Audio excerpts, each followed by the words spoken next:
পথে বহরমপুর লোকসভা এলাকার উন্নয়ন। রোডম্যাপ তৈরিতে জেলা প্রশাসনিক আধিকারিক বিডিওদের সঙ্গে সরাসরি বৈঠক করলেন ক্রিকেট তারকা সাংসদ। এবার বহরমপুর লোকসভার উন্নয়ন নিয়ে প্রশাসনিক বৈঠক করলেন বহরমপুরের সাংসদ ইউসুফ পাঠান। বৃহস্পতিবার বিকেলে জেলা প্রশাসনিক ভবনে জেলাশাসক রাজর্ষি মিত্রের উপস্থিতিতে বৈঠক হয়। সাংসদ তহবিলের অর্থে কি কি কাজ করা যায় আলোচনা করলেন বহরমপুর লোকসভার 7টি ব্লকের বিডিও ও প্রশাসনিক আধিকারিকদের সাথে। এদিন বহরমপুর, বড়োয়া, ভরতপুর, কান্দি, বেলডাঙ্গা 1, বেলডাঙ্গা 2, নওদা ব্লকের উন্নয়নের কাজ নিয়ে বিভিন্ন প্রকল্প নিয়ে প্রশাসনিক বৈঠক করেন সাংসদ। মূলত কোন বিষয়টিকে প্রাধান্য দিচ্ছেন সাংসদ?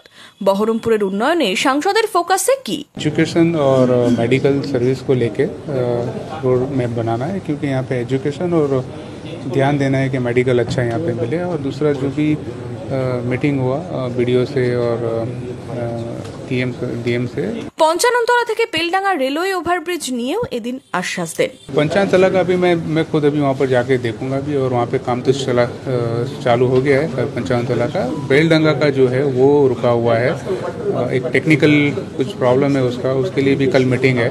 उसके बाद देखेंगे क्या किस तरह का सॉल्यूशन आता है उसके ऊपर।